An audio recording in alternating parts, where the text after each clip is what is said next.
हाँ, तो कल हम लोग क्या कर रहे थे? अभिलेख, अशोक के अभिलेख। और कैसे हैं आप लोग? पढ़ाई चल रही है ना ढंग से? इस लॉकडाउन का फ़ायदा पढ़ने में उठाइए, क्योंकि समय निकल जाएगा। इंतज़ार न करिए एग्ज़ाम का, एग्ज़ाम होगा आज नहीं तो कल तो होना ही है। तो इसलिए पूरा सदुपयोग समय का हो और ढंग से तैयार हो। तो हम लोग कर रहे थे अशोक का अभिलेख। अशोक के अभिलेख की बात चल रही थी। अशोक के अभिलेख में किन किन चीज़ों को देखा गया था, कल कुछ तकनीकी कारण से बीच में ही रुक गया।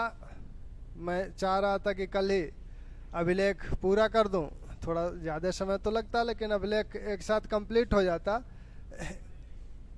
तो उसी को कल वाले लेक्चर को आगे बढ़ाया जाए। हम लोग संभवतः बृहद शिलालेख कर रहे थे। बृहद शिलालेख, बृहद शिलालेख में 14 लेख अंकित हैं। 14 लेखों में से 5 लेख हो गए थे। प्रथम लेख जीव हिंसा के संदर्भ में है। द्वितीय लेख औषधियों और चिकित्सालय स्थापित करने के संदर्भ में है। तृतीय लेख में अशोक 3 पदाधिकारियों का उल्लेख करता है, युक्त, रजयुक्त, प्रादेशिक, और उन्हें पंचवर्षीय दौरे पर जाने को कहता है। उस दौरे को जाने को अनुशयन बोला गया है, तो इसको भी ध्यान रखिएगा कि अनुशयन क्या है। और इसी के साथ एक शब्द और ध्यान रखिएगा, आशिनव। ये दोनों शब्द मिलते जुलते हैं, इसलिए कंफ्यूजन ना हो।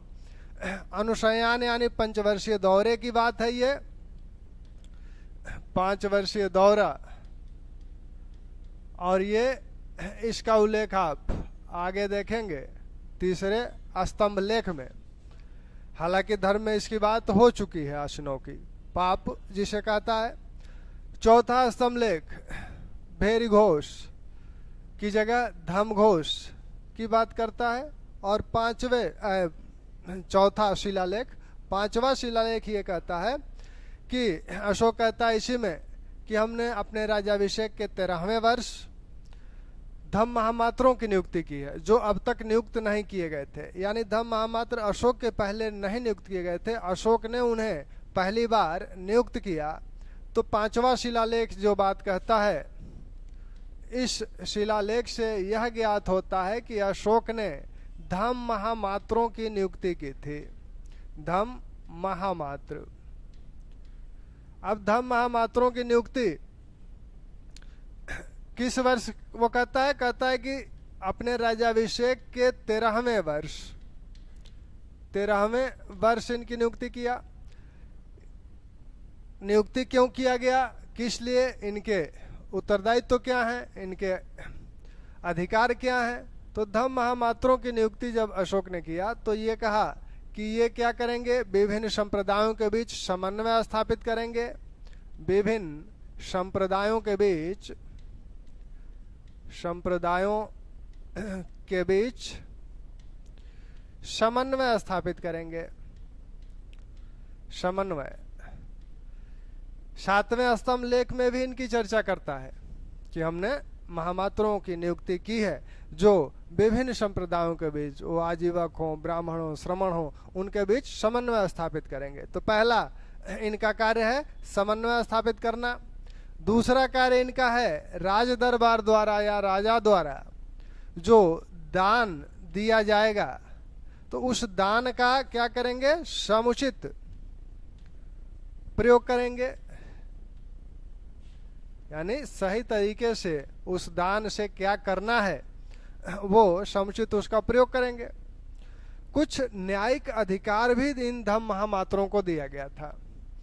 अशोक कहता है कि ये धम महामात्र न्यायाधीशों के दिए गए फैसलों का निरीक्षण करेंगे, और अगर कोई अपराधी वृद्ध है तो उसे ये मुक्त कर सकते हैं, या अपराध जो दंड है, अपराध के फलस्वरूप जो दंड दिया गया है, उस दंड को कम कर सकते हैं। तो कुछ न्यायिक कार्य या अधिकार भी इन्हें दिए गए हैं। तो धम्म महामात्र की ये भूमिका या रोल है। सबसे महत्वपूर्ण कार्य इनका यह है।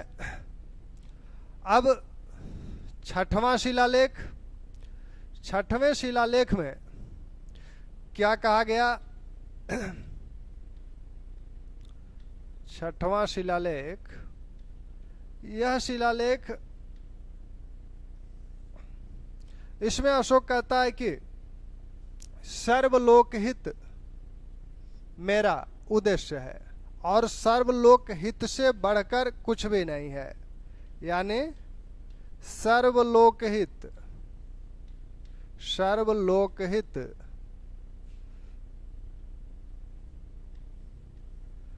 से बढ़कर कुछ नहीं है।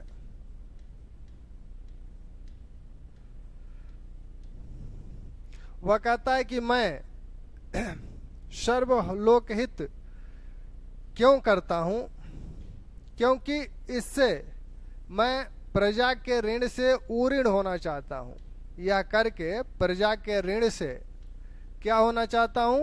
उऋण होना चाहता हूं। यानी उसके अनुसार प्रजा का हम पर ऋण है और इस कार्य को, उनके हित संबंधी कार्यों को करके ही हम उस ऋण से मुक्ति पा सकते हैं, उऋण हो सकते हैं या उनका ऋण चुका सकते हैं। तो सर्वलोक हित मेरा कर्तव्य है, मेरा उद्देश्य है। सर्वलोक हित से बढ़कर कुछ भी नहीं है। और ये क्यों करता हूं? क्योंकि प्रजा के ऋण से उऋण होने के लिए। तो अशोक जो शासक है वो प्रजा से, प्रजा का अपने ऊपर ऋण मानता है। तो इस तरह की कर्तव्य परायणता, इस तरह के उत्तरदायित्व की भावना अशोक महान में ही देखी जा सकती है। प्रजाहित की बात मौर्य शासक पहले से भी कर रहे हैं। चंद्रगुप्त के समय भी कौटिल्य ने भी इसका उल्लेख किया है कि प्रजा हित हितम राज्ञः, प्रजा के हित में ही राजा का हित है। उसी बात को ये आगे बढ़ाते हैं, एक कदम और आगे चढ़ते हैं और प्रजा का ऋण स्वीकार करते हैं। इसी छठवें शिलालेख में यह भी बताया गया कि जो ये लेख हैं, ये लेख क्यों लिखवाए गए हैं? इन लेखों के लिखवाने का कारण क्या है? और ये लेख जो पाषाण पे लिखवाए गए हैं, तो पाषाण पर खुदवाने का कारण क्या है? लेखों का खुदवाने का कारण, वो कहते हैं कि पाषाण इसलिए खुदवाए गए क्योंकि ये इससे चिर अस्थाई रह सकें। चिर अस्थाई रहेंगे पाषाण पर खोदने से। तो पाषाण पर जब ये खुदे रहेंगे तो जल्दी खराब नहीं होंगे, जल्दी टूटे फूटेंगे नहीं और ज्यादा दिनों तक जनता के बीच ये रहेंगे। फिर कहता है कि ये लेख जो लिखवाए गए हैं, ये क्यों लिखवाए गए हैं? पाषाण पे तो लिखवाए गए हैं इसलिए क्योंकि वो चिरस्थायी रह सके। लेकिन क्यों लिखवाए गए हैं? इसलिए लिखवाए गए हैं कि मेरे पुत्र पौत्रादि इनका अध्ययन करें, इनका अध्ययन व अनुसरण करें, अनुसरण करें जिससे इहलोक और परलोक में सुख प्राप्त कर सकें, जिससे इहलोक और परलोक में सुख प्राप्त कर सकें और जनता को भी इहलोक तथा परलोक में सुख प्रदान कर सकें। छठवें शिलालेख की ये दो बातें बहुत ही महत्वपूर्ण है। फिर सातवें शिलालेख, तो सातवें शिलालेख में अशोक सातवें और 12वें को एक साथ करते हैं क्योंकि इन दोनों में कुछ बातें, इन दोनों की बातें समान है। 7वां और 12वां दोनों शिलालेख अशोक की धर्म सहिष्णुता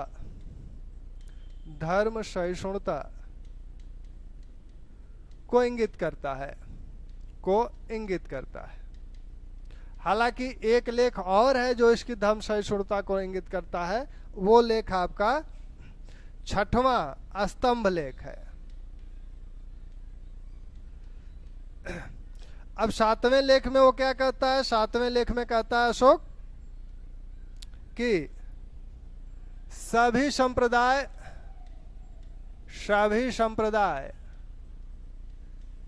सभी स्थानों पर निवास कर सकें, सभी स्थानों पर निवास कर सकें, क्योंकि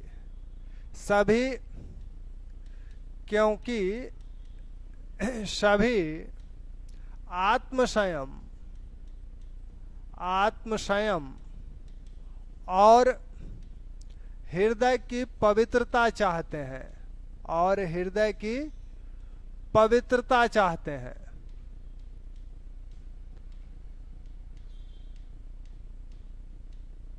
ठीक, और हृदय की पवित्रता चाहते हैं। क्योंकि कोई भी धर्म या संप्रदाय, किसी भी धर्म या संप्रदाय का मुख्य उद्देश्य क्या है? व्यक्ति को अनुशासित करना, उसे संयमशील बनाना और उसके मन को शुद्ध करना, हृदय को पवित्र बनाना। तो ये सभी धर्मों की कॉमन चीजें हैं। तो इस रूप में धर्मों में कोई विरोधाभास नहीं है। तो ऐसे में वो सभी एक स्थान पर रह सकते हैं। तो यहाँ वो सभी संप्रदायों की बात करके धार्मिक सहिष्णुता का अच्छा उदाहरण प्रस्तुत करता है। वैसे ही 12वां शिलालेख क्या कहता है? 12वां शिलालेख ये कहता है कि अशोक इसमें कहता है कि किसी भी संप्रदाय को किसी दूसरे संप्रदाय की अकारण निंदा नहीं करनी चाहिए। किसी संप्रदाय द्वारा किसी दूसरे संप्रदाय की अकारण निंदा नहीं करना चाहिए। उन्हें एक दूसरे की प्रशंसा करना चाहिए। इससे क्या होगा कि वह उस संप्रदाय पर उपकार करेगा। इसके विपरीत करते हुए वह उस संप्रदाय पर अपकार करेगा और अपने धर्म को छीण करेगा। यानी किसी की अगर कोई संप्रदाय किसी दूसरे संप्रदाय की निंदा करता है, उसकी आलोचना करता है, तो वह उस संप्रदाय का अपकार तो करता ही करता है, अपने संप्रदाय को भी छीण करता है। इसलिए अशोक कहता है कि इसलिए सभी संप्रदायों को एक दूसरे की बातें सुननी चाहिए। अब एक दूसरे की बातें सुनने से क्या होगा? सभी संप्रदाय बहुश्रुत होंगे, यानी अधिक ज्ञान वाले होंगे। तो यहाँ कहता है कि किसी संप्रदाय की अकारण निंदा नहीं करनी चाहिए।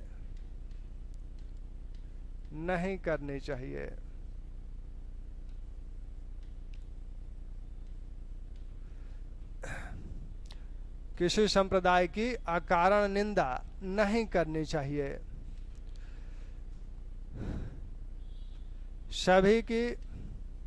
सभी संप्रदायों को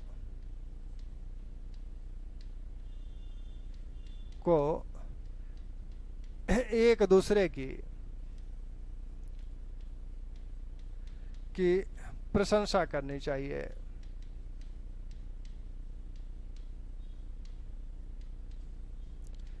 इसके विपरीत करते हुए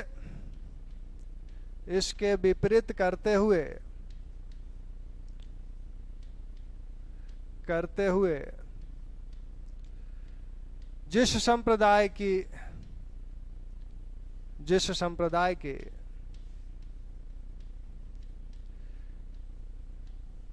निंदा की जाती है उसके साथ अपकार किया जाता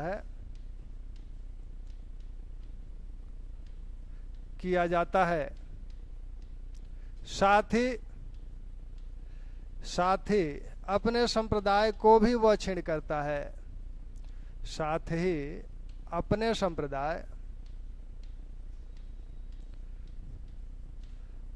संप्रदाय को भी वह क्षीण करता है,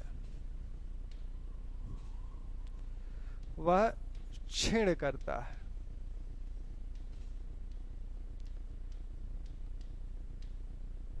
अतः सभी संप्रदायों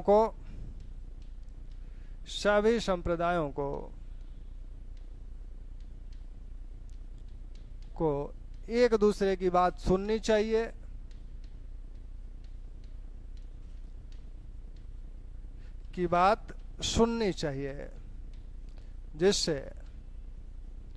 जिससे सभी संप्रदाय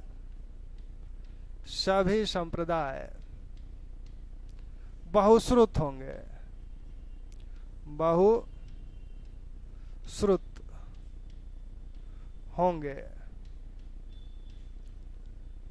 जिससे सभी संप्रदाय बहुश्रुत होंगे। बहुश्रुत का मतलब अधिक ज्ञान वाले होंगे, अधिक ज्ञान वाले। तो ये अधिक ज्ञान वाले होंगे, बहुश्रुत होंगे। तो अगर किसी दूसरे संप्रदाय की निंदा की जाती है तो क्या होता है? जिस संप्रदाय की निंदा की जाती है उसका अपकार होता है, और अगर उसकी प्रशंसा की जाएगी तो उसका उपकार होगा। प्रशंसा करेंगे तो उस पर उपकार करेंगे, निंदा करेंगे अपकार करेंगे। ऐसे क्या होगा? आपका संप्रदाय क्षीण होगा। तो इसलिए सभी एक दूसरे की बातें सुने, जिससे कि सभी धर्म बहुश्रुत हों। तो ये 7वां और 12वां जो अभिलेख हैं, शिलालेख हैं, ये धार्मिक सहिष्णुता की बात करते हैं।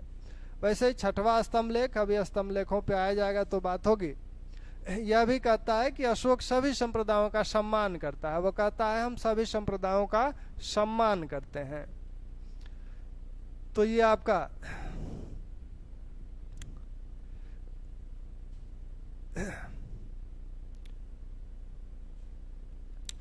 अब 8वां अभिलेख क्या कहता है? 8वां शिलालेख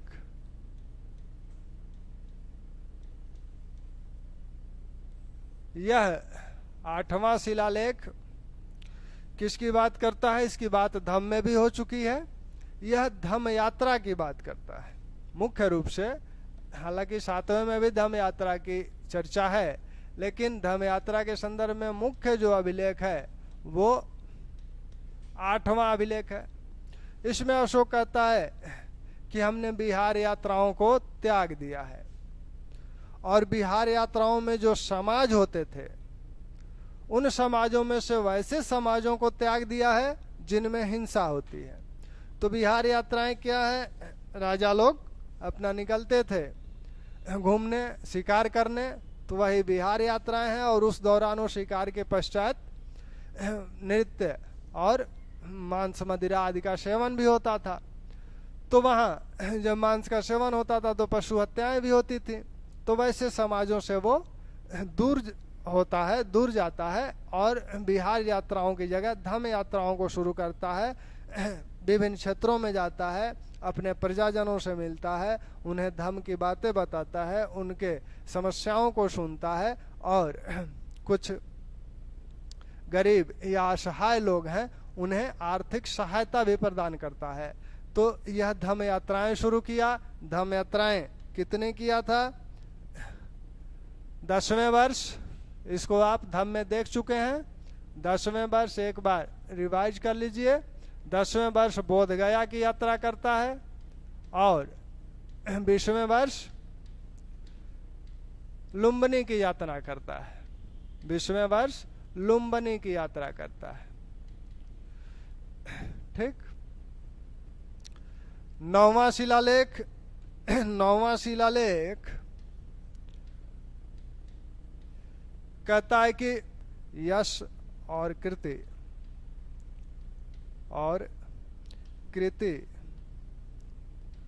को बहुत महत्वपूर्ण नहीं मानता है, को बहुत महत्वपूर्ण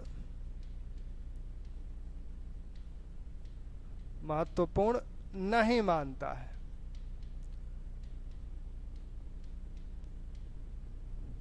वह धर्म को महत्वपूर्ण मानता है, धर्म को महत्वपूर्ण मानता है।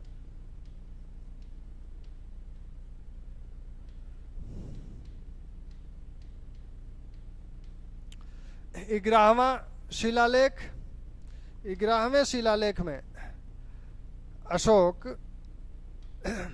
क्या कहता है? 11वें शिलालेख में कहता है कि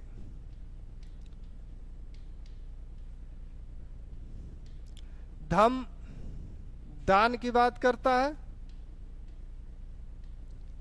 11वें शिलालेख में वह धम्मदान की बात करता है, धम्मदान को महत्वपूर्ण मानता है और कहता है धम्मदान होता कैसे है? तो धम्म को अपनाने, धम्म का उपदेश देने आदि, यही धम्मदान है। तो इसे करने को कहता है। 12वां शिलालेख की बात हो ही गई। 13वां शिलालेख जो अशोक का है वह 13वां शिलालेख में कई बातें कहता है। 13वें शिलालेख में ही कलिंग युद्ध के परिणामों का उल्लेख करता है कि कलिंग युद्ध जो हुआ था उसके परिणाम क्या हुए। तो इसी में कहता है कि कलिंग युद्ध के परिणाम क्या हैं। वो कहता है 1 लाख लोग इस युद्ध में मारे गए, 1 लाख लोग मारे गए और तथा 1.5 लाख क्या हुए? बंदी बनाए गए। 1.5 लाख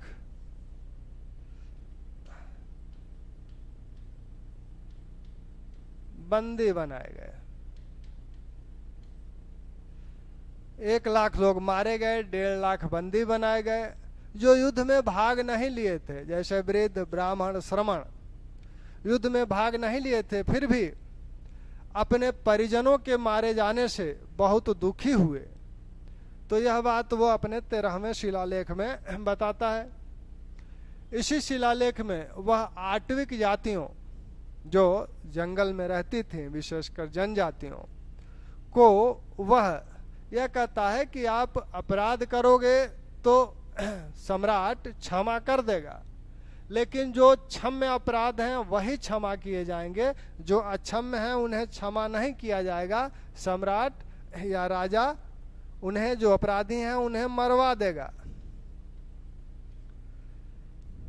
तो अशोक पे जो कुछ विद्वान ये आरोप लगाते हैं कि कलिंग युद्ध के पश्चात वह शस्त्र त्याग दिया, उसका खंडन इस 13वें शिलालेख के इस प्रसंग से हो जाता है जिसमें वह आटविक राज्यों, आटविक जो जातियां हैं उनको चेतावनी देता है, उनको धमकाता है कि अपराध मत करो, जो क्षम्य अपराध हैं उन्हें तो क्षमा कर दिया जाएगा, लेकिन जो अक्षम्य है उन्हें क्षमा नहीं किया जाएगा, मार दिया जाएगा।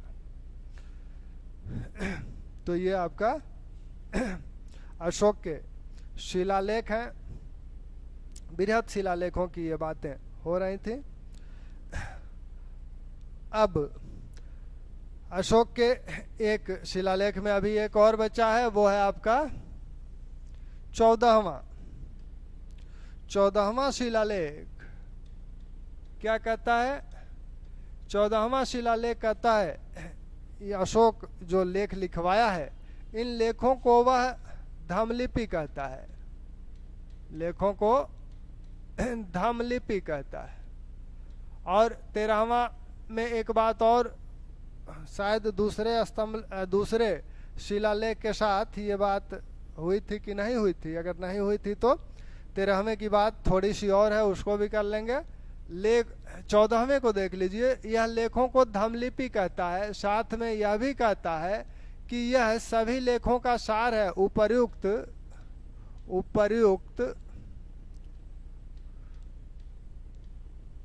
लेखों का सार रूप है ये 14वां शिलालेख।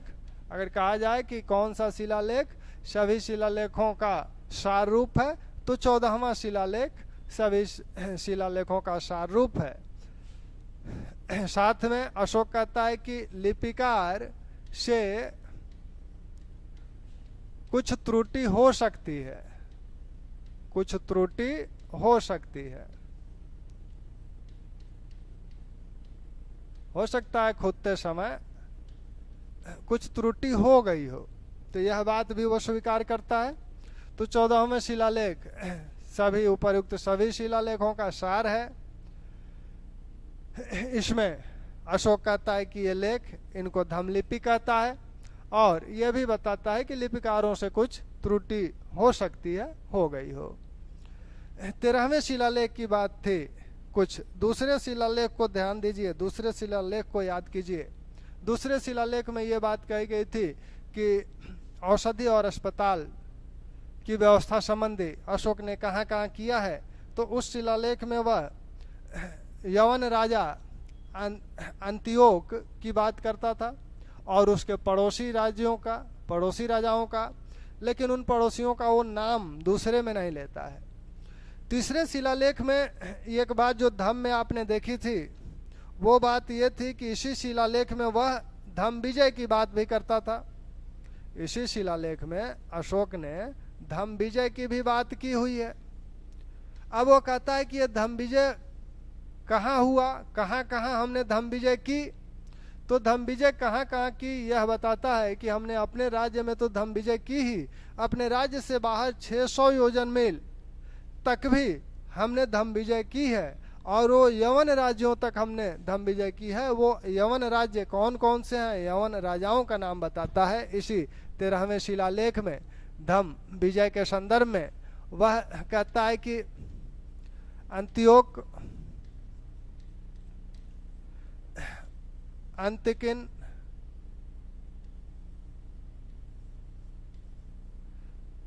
तुरमय, मग, अलिक सुंदर, अलिक सुंदर, इन 5 का वो नाम लेता है। 5 का नाम लेते हुए ये कहता है ये अंतियोक कौन है, इनकी पहचान अंतियोकस से की जाती है। अंतियोकस, इनकी पहचान, अंतिकिन की पहचान एंटिगोनस गोनाटस, एंटिगोनस गोनाटस के रूप में की जाती है। तुरमय की पहचान टालमी फिलाडेल्फस द्वितीय, फिलाडेल्फस द्वितीय के रूप में की जाती है। मग की पहचान मगस के रूप में की जाती है। अलेक्जेंडर की पहचान अलेक्जेंडर के रूप में की जाती है। ये शासक कहाँ के हैं, तो इनको देखिए, ये शासक जो हैं अंतिकिन, अंतिकिन है शासक सीरिया के। सीरिया के ये अंतियोकस हैं, जिन्हें अशोक अपने अभिलेख में अंतियोक कहता है। अंतिकिन ये मेसिडोनिया के, मेसिडोनिया के एंटिगोनस गोनाटस हैं। तुरमय ये मिस्र के शासक टालमी फिलाडेल्फस द्वितीय हैं। और मग एपिरस के शासक मागस हैं। अलेक्जेंडर ये सीरियन के शासक अलेक्जेंडर हैं। तो इनका एक तो इनके जो कहाँ के कौन शासक है इसको ध्यान रखिएगा, ठीक। क्योंकि ये बार बार पूछा जाता है, मिलवाया जाता है, 5 यवन राजा का उल्लेख अशोक ने अपने 13वें शिलालेख में किया है। अंतियोक, यह सीरिया का शासक अंतियोकस है। अंतिकिन, यह मैसिडोनिया का शासक एंटिगोनस गोनाटस है। तुर्मय, यह मिस्र का शासक टालमी फिलाडेल्फस द्वितीय है। मग, यह एपिरस का शासक मगस है। और अलेक्सुंदर, यह शेरेन का शासक अलेक्जेंडर है। इस 13वें शिलालेख में अशोक इन 5 यवन राजाओं का उल्लेख करता है, उल्लेख तो करता ही है, साथ में दक्षिण के कुछ राज्यों का भी उल्लेख करता है। वो कहता है कि दक्षिण के राज्य चोल, पांड्य और ताम्रपर्णी, यहां भी वो धम्म विजय की बात करता है। यानी द्वितीय शिलालेख में 5 दक्षिण के 5 राज्यों का उल्लेख था, जिसमें चोल, पांड्य, केरलपुत्र, सत्यपुत्र, ताम्रपर्णी। लेकिन 13वें शिलालेख में वह सिर्फ 3 का उल्लेख करता है, चोल, पांड्य और ताम्रपर्णी। यहां वो 5 इन यवन राजाओं का उल्लेख करता है, जबकि द्वितीय शिलालेख में वह सिर्फ एक यवन राजा अंतियोक का उल्लेख करता है। कहता है कि अंतियोक और उसके पड़ोसी यवन राजा, अन्य का नाम नहीं लेता है, इनका नाम 13वें में लेता है। और यहाँ वह दक्षिण के राजाओं में सिर्फ चोल, पांड्य, ताम्रपर्णी का नाम लेता है, आदि कहता है। और दूसरे शिलालेख में वह सभी दक्षिण के राजाओं का उल्लेख करता है, चोल, पांड्य, केरलपुत्र, सत्यपुत्र, ताम्रपर्णी। तो इस अंतर को ध्यान रखिएगा, दूसरे और 13वें शिलालेख के इस अंतर को। तो इस प्रकार शिलालेख समाप्त हुए। लेकिन शिलालेखों संबंधी 1-2 और तथ्य ध्यान रखिए। एरगुड़ी शिलालेख जो है वह दाएं से बाएं लिखा गया है।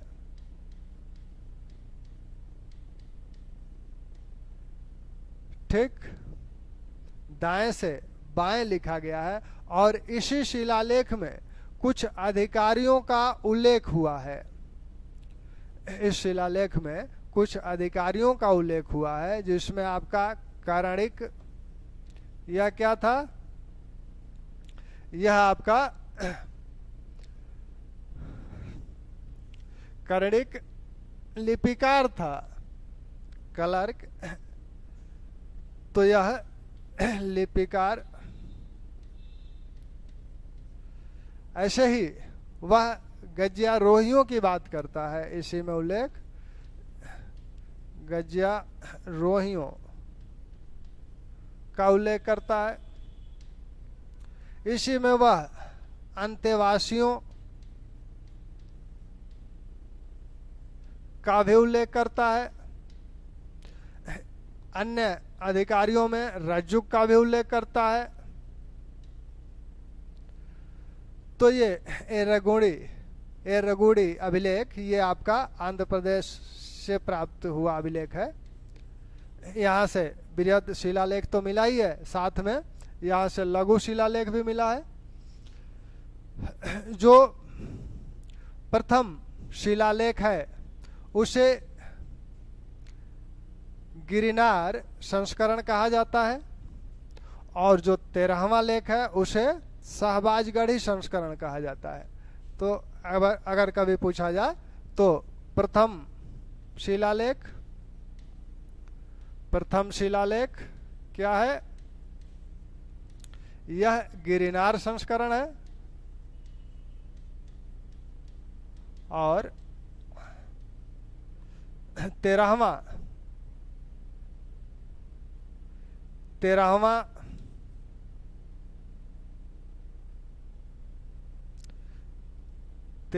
शिलालेख 13वां शिलालेख, यह शहबाजगढ़ी संस्करण है। इसे शहबाजगढ़ी संस्करण बोला जाता है, शहबाजगढ़ी संस्करण। ठीक, तो ये आपके शिलालेखों संबंधी कुछ बातें थी महत्वपूर्ण।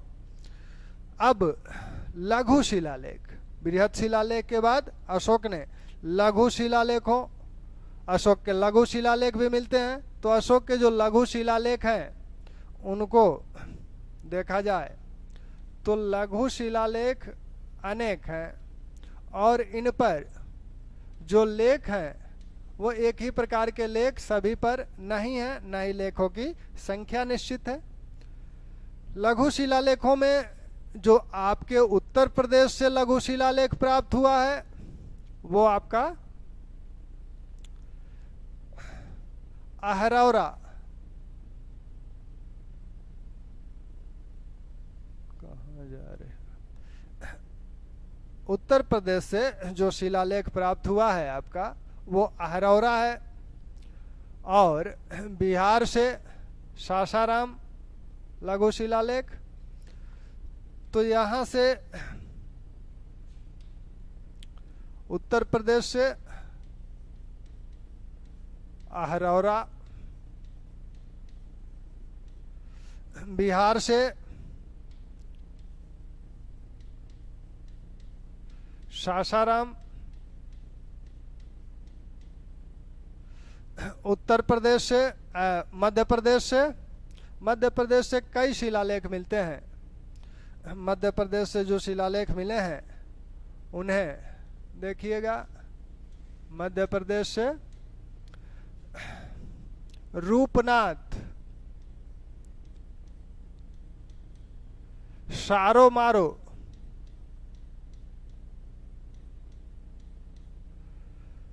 और गुर्जरा,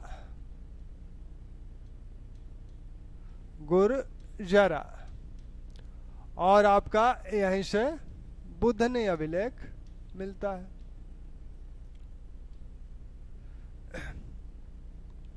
तो मध्य प्रदेश से रूपनाथ, सारो मारो, गुर्जरा और बुधनी अभिलेख मिला है।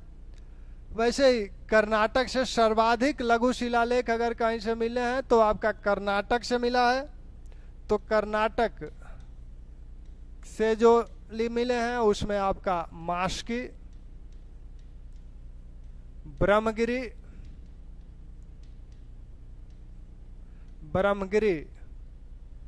मास्की, ब्रह्मगिरी, गोबीमठ,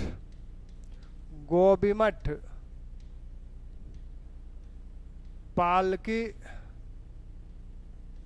मुंडी,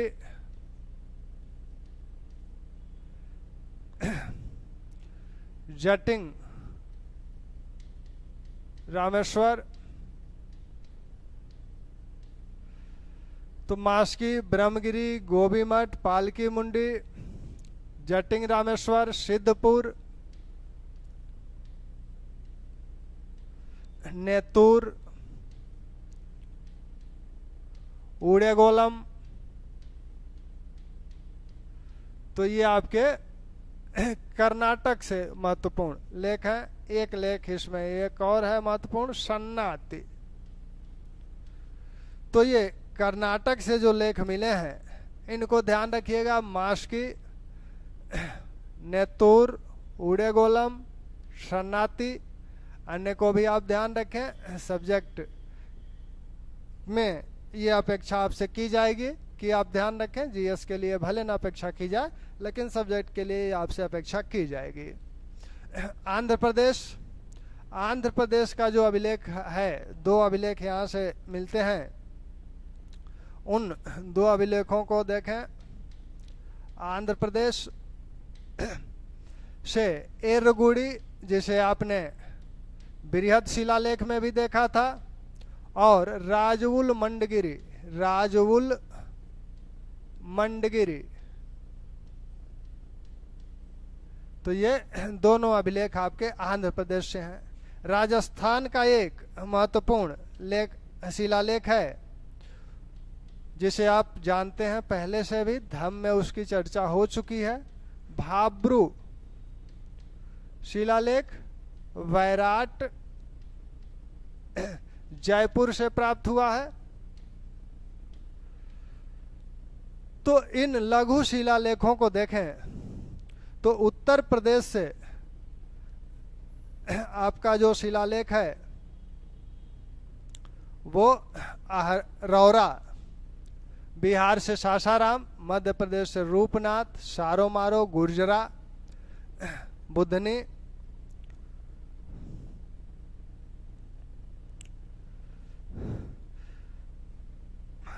कर्नाटक से मास्की, ब्रह्मगिरी, गोबीमठ, पालकी मुंडी और सिद्धपुर, जटिंग रामेश्वर, सिद्धपुर, जटिंग रामेश्वर।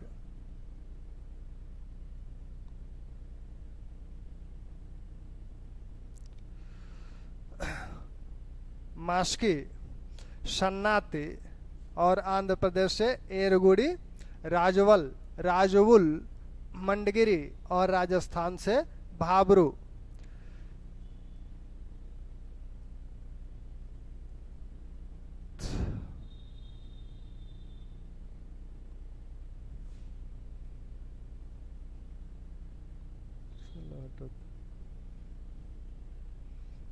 क्यों ऊपर नीचे जा रहा है?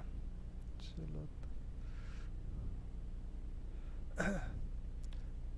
राजवुल, मंडगिरी। तो यहाँ हम लोगों ने जो अभिलेख देखे, शिलालेख, लघु शिलालेख, वो सर्वाधिक कर्नाटक से मिले हैं।